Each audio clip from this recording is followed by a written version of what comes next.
This is Sarah. I'm here with my official co-host, Jim Aldrich, who runs the Scary Pool Party Worldwide group on Facebook. This is scaryFANparty, where we discuss everything Scary Pool Party related. How are you, Jim?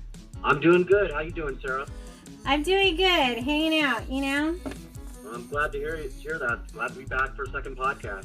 I know, it's exciting. I'm really excited about our guest tonight. I've known him for, I would at least say 6 or 7 years. I worked with him professionally as well as on a couple of indie movies. I think that's how I met him professionally. I called him to do a commercial. And he's awesome. We did a truly horrible zombie movie together, which was interesting. He is a music producer, a videographer, and a musician, which I just found out, in New York City. And he's worked with a lot of people. He has done things for Billboard magazine. So please welcome Eddie Grupper. How are you today? Oh, I'm good, Sarah. Very much, thank you. A note, it's pronounced grouper, like the fish. Okay. However, spelled Grupper. A lot of people have that problem. That's okay. I'm open to being corrected. So how are you doing? Worries. Like, tell us about yourself and your business and what you do in New York and all of that jazz. Sure, I do love jazz. Why not? I'm an audio producer. I'm based in New York City. My work runs the gamut, everything audio. I do live recording, I do post-production mixing. I work with a team of great visual artists as well as audio artists, producing anything from custom music to sound design to Foley, indie music to indie artists to big names, you name it, I've been there. And it's a wild world, and yes, I love jazz. And can you tell me what your website is? Sure, my website is eddieaudio.com, EDDIEAUDIO.com. I just wanted to get that out there for you. Thank you very much. So we're here, Jim and I are both huge fans of Scary Pool Party. I know I talked to you about this a little bit. We didn't talk a lot. I'm not even sure we even talked on the phone. And you had said that you just heard about him. And well, not just. I knew about him through American Idol from years ago. Okay, so that was 4 months ago. That's awesome. And what was your initial thoughts about him? He's an eclectic dude. He's a talented, eclectic dude, and he deserves everything he's getting.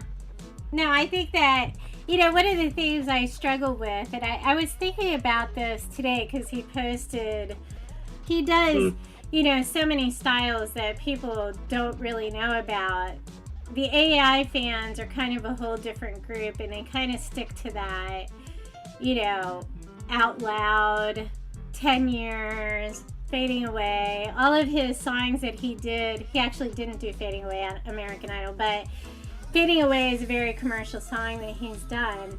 And I've always wondered, from a music perspective and a music industry perspective, how hard is that going to be for him to cross those lines? Because I feel like there's a lot of pressure in the music industry to be in a certain genre or to record a certain type of music. And if you get signed like this, you have to kind of record that.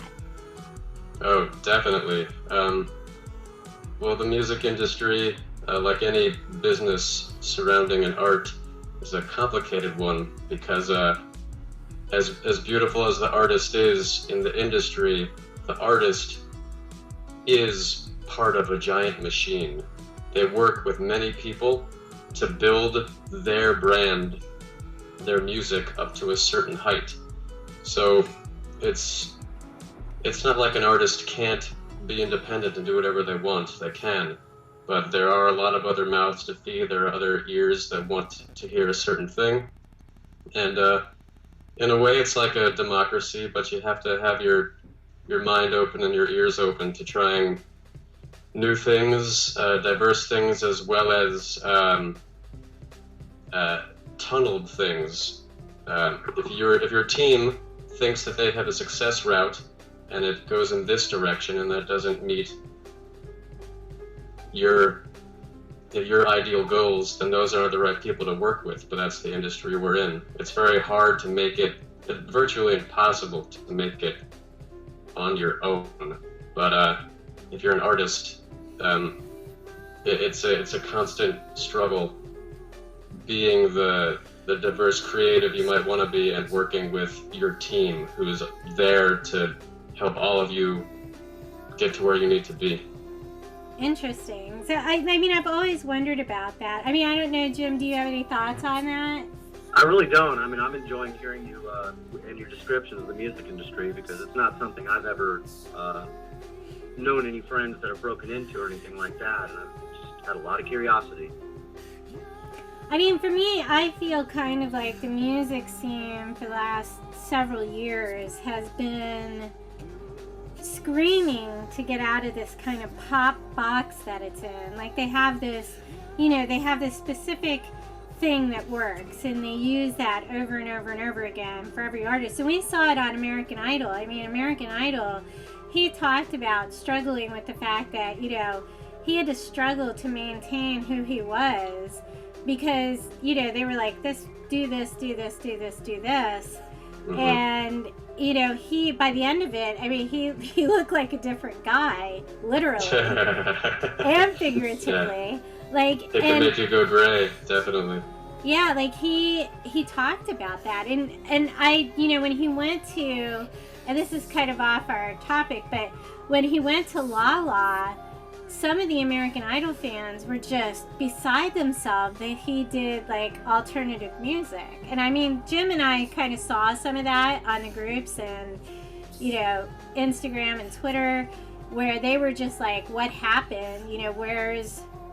Where's our homie?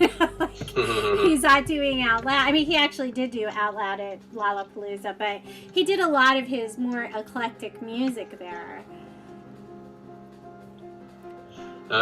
Yeah, I mean, all the power to him. He should be as eclectic as he wants to be. It's my opinion that as an artist, whether it's your business or not, if you stay genuine and you're giving that genuine passion, other people are going to be passionate about it too. They can't really help it. I think that is part of the reason his fans are so dedicated to him, actually. And I was thinking about this last night.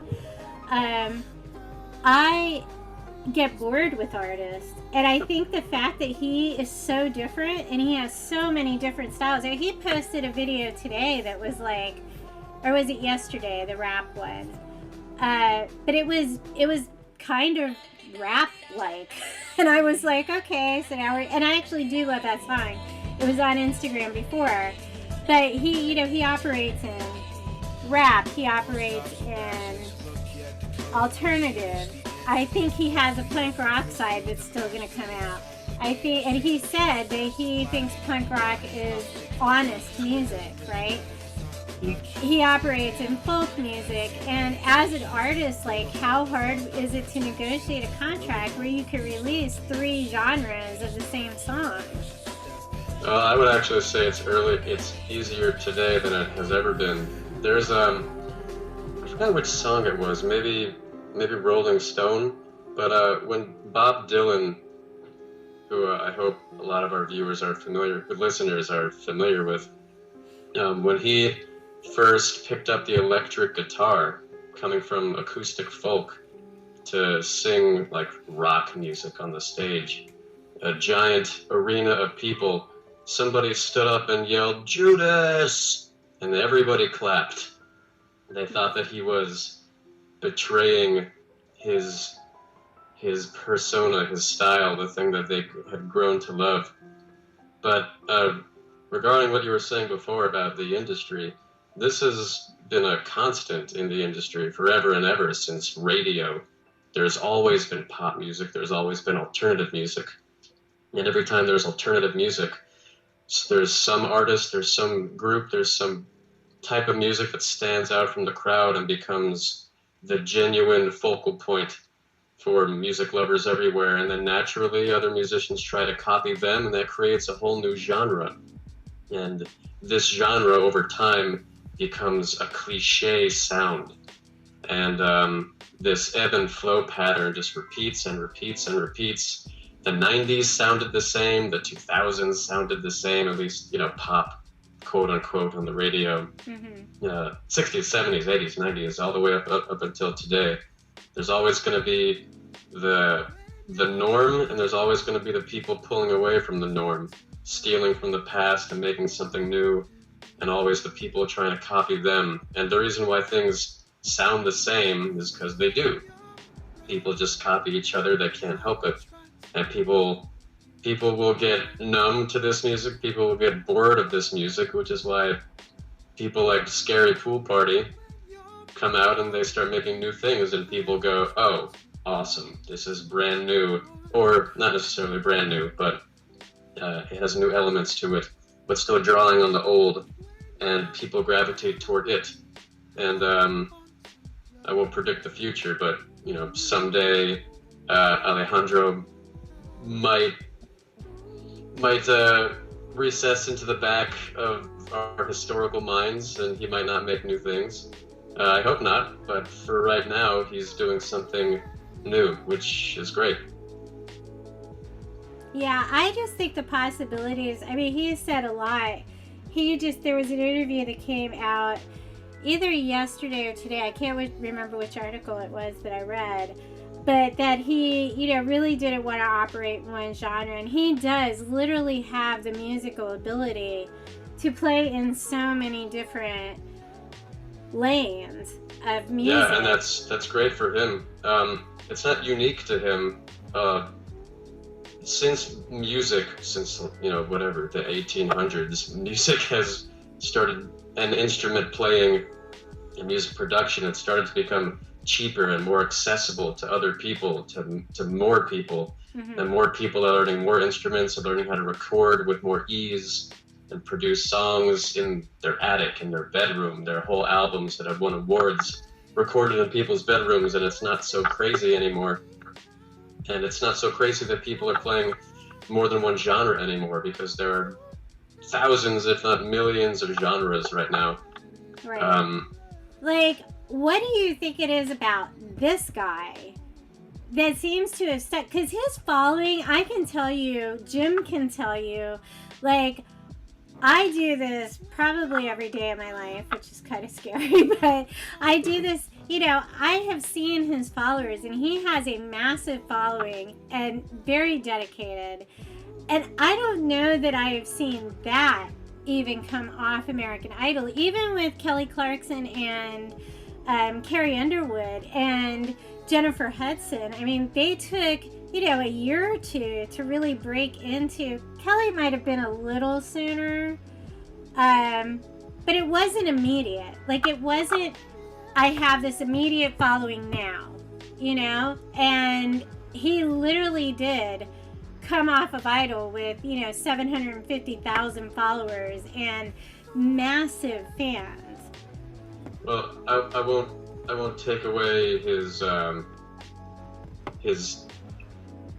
glow by saying that American Idol was a magic bullet, but I'm sure it certainly helped.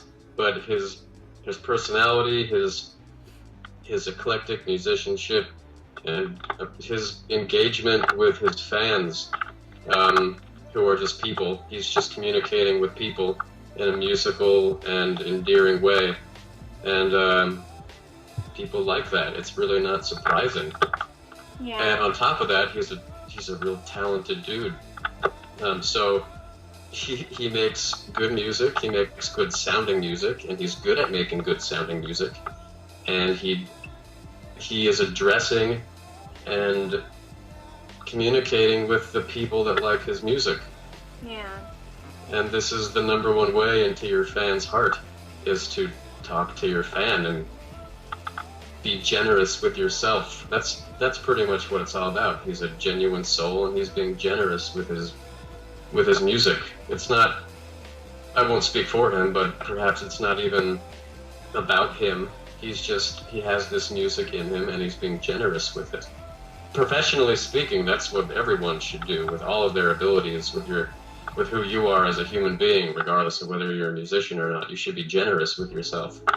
You know, he came into Idol, you know, if you're talking to his fans, he came into Idol with quite a vocabulary, in the sense that people saw him on Idol, they were able to go to his social media, and they found a wellspring of Instagram live posts and YouTube videos and 11 or so videos on SoundCloud, which was enough for people to really sink their teeth into immediately, even before they saw him a second time on Idol. And I think the springboard of Idol was really helped along by the fact that he had a library out there. Yep. You know? And he certainly didn't create that library in order to get famous. He created this giant array of music because that's what was inside him. It was a natural process. Yeah, I agree. You're not gonna make it big, become successful, make a lot of money, dive into the hearts of America by trying to be famous. You're gonna have to do it from a more genuine place. Or just following some kind of model of the eclectic artist or anything like that. No, it's interesting that you say that, because I think that especially a lot of the AI fans really did connect to his genuine. And even Katy Perry said that, you know, he is so authentic in his music, and he has talked about music as a way to get his feelings out. And I mean, I've been on Instagram Live with this guy while he's crying and playing the guitar, and I can't think of any other artist in my life that I've done that with. It feels very personal. Yeah, that's what it should be. Katy Perry, I know her from a cultural standpoint, but if you're going to be an artist, you have to be vulnerable, because that's the only way to get other people to be vulnerable too and let you in. Right. The pop music scene is almost like being an actor. You're a puppet for the team that you're on, for the industry. You're making something a bit cookie cut because that's what your team knows will sell. But it's not a very vulnerable place to be. You can make a lot of money that way, but you know, when you see somebody crying and playing music, you're very likely to stop and watch. If they're bad at playing music, you'll still stop and watch. If they're good at playing music, you'll stop and watch for a while. But if they're not crying, if they're just playing music, they better be really, really good at playing music, or else you're not going to stick around. Right. It has to really come from that real place. Not that Katy Perry isn't real, but you know, her past is part of a giant machine. Right. I think that, and it's funny because right after Idol, I think Alejandro kind of inspired a lot of people on American Idol, because right after that, Katy Perry, you know, said that she wasn't going on tour anymore, she wasn't doing albums, she's just going to release music. And I thought that was interesting, because for artists, I mean, the concerts are kind of how they make money, right? Like, that's true, yeah. Well, it depends the route you're going, but yeah. So to me, it was an interesting place to see her, because that was so much of her career. And I'm not here to talk about Katy Perry, but I mean, I do think that Alejandro just has this effect on people where he, you know, inspires them to, even I have like picked up, you know, video editing again. I haven't done that for a couple of years. I've picked up video editing again, drawing, all of these things that I used to do, and I think But Sarah, yeah. Do you cry while you video edit? I do not cry while I edit my video. I do Well, not. then how can you expect people to... No, I'm just kidding. But I did cry on the set of that zombie movie that we did. That was for a different reason, I'm sure. Oh, it was... He's recorded it again, by the way. Oh, good. He shot it again. Finally So this is finished the it. third time he shot it. I think Jim is back. I hear his mic. I don't think he is. I don't see him added. Oh, alright, never mind. Doesn't matter. I'm not sure what happened to it, but maybe I'll like text him real quick and see what's going on. Alright. If you look at people like Britney Spears, who, you know, she's my generation's first sex symbol. That was her, that was her professional claim to fame. I mean, she worked with a great team. Her music was produced really well. And, you know, people grow older, they mature in their bodies and their minds. And I'm sure that someone like Britney Spears didn't want to just be a sex symbol anymore. They want to make something genuine. I don't know what Katy Perry is going through right now, but she was a sex symbol. She came from something and became a sex symbol, made some music, and now I'm sure she wants to do something more genuine because she doesn't feel respected as an artist. And by I'm sure of that, I mean I'm not sure of that. I just made that up. But this is the quandary of